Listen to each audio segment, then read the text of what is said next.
So, you're a royal bath attendant. Your job is to wash the king. Sounds degrading, right? Wrong. You have daily access to the most powerful person in the empire. Alone, naked, vulnerable.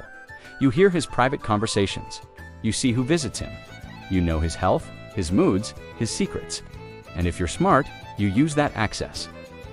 Bath attendants weren't servants. They were spies, confidants, lovers, and sometimes assassins.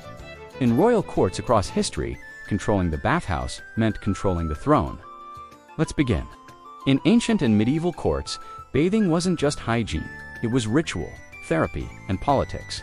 Roman emperors bathed multiple times daily in elaborate bathhouses. Ottoman sultans had entire palace complexes dedicated to bathing. Chinese emperors required attendants to prepare intricate herbal baths. And everywhere, the people responsible for this intimate task gained extraordinary access to power. Bath attendants saw rulers at their most vulnerable, naked, unarmed, relaxed. This intimacy created trust. Kings and emperors spoke freely during baths, discussing state secrets, military plans, personal grievances. They met mistresses, advisors, even foreign diplomats in bathhouses, believing the informal setting encouraged honesty. But this also made bath time dangerous. A ruler surrounded by water, naked, often alone with attendants.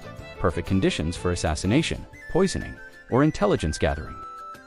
In the Ottoman Empire, the hammam bathhouse attendants of the Sultan were carefully selected and monitored. Male attendants, often eunuchs, were chosen for their loyalty and physical strength. They had to lift, massage, and protect the Sultan. Female attendants in the harem's baths were selected for beauty and discretion.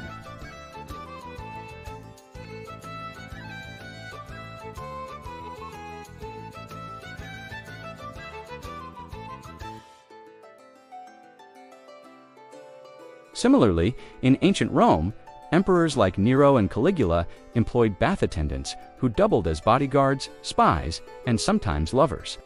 The balneators' bathhouse workers were often freedmen or slaves who gained influence through their intimate access. Some became trusted advisors.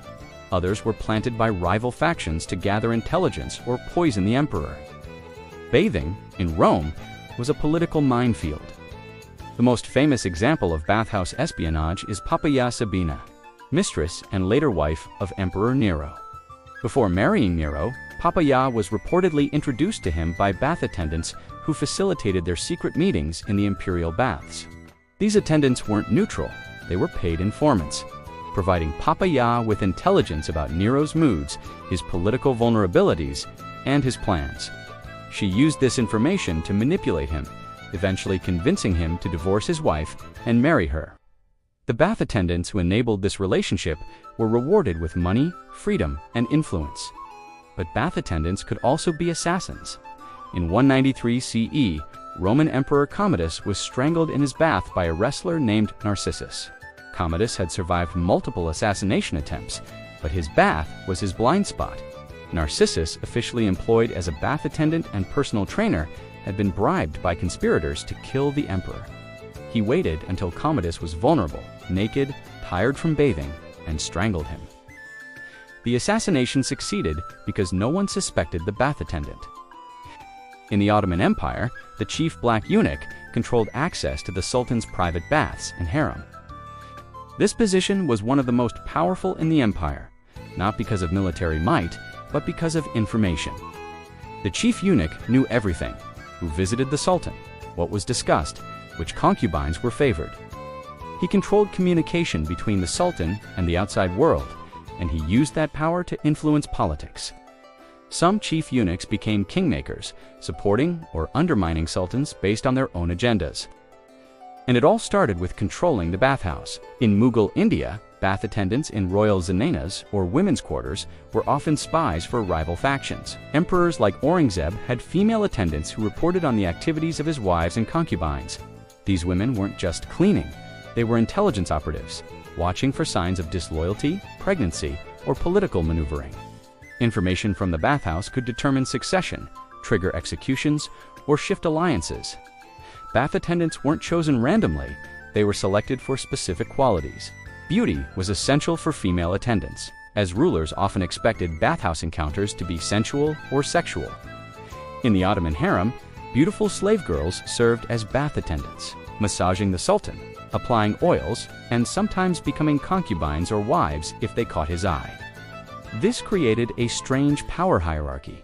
A woman could enter the palace as a bath slave, and through charm and strategic intimacy, become the mother of the next sultan, one of the most powerful positions in the empire. Strength mattered for male attendants. In Roman baths, masseurs had to be physically powerful.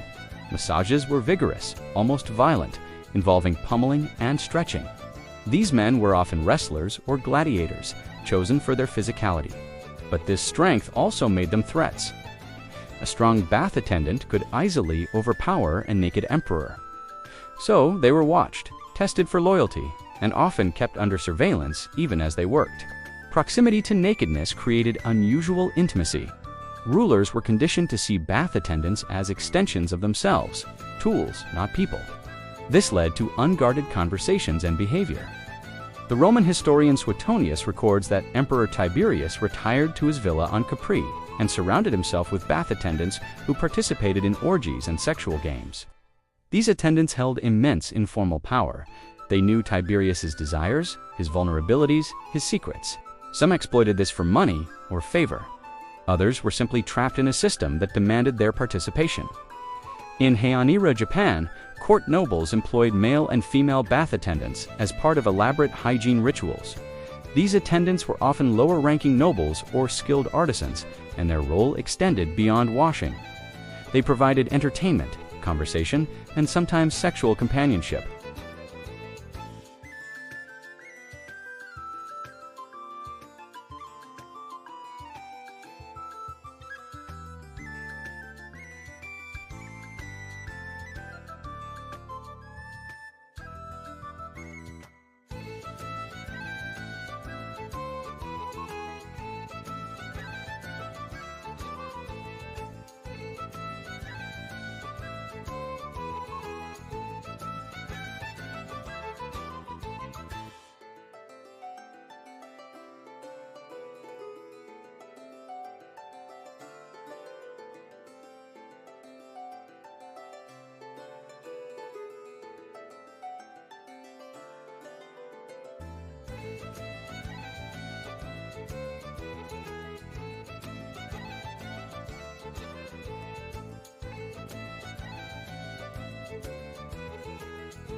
The sultans adopted more European-style courts, and the hammam culture lost its political significance. By the early 20th century, the harem system was abolished entirely, and with it, the bath attendants who had once been kingmakers. Today, the idea of bath attendants as political figures seems absurd, but in their time, they were essential. They were the people closest to power, literally and figuratively, and in courts where information was survival, they were invaluable. So there you have it. Bath attendants weren't just washing bodies, they were gathering intelligence, facilitating romances, committing assassinations, and influencing empires.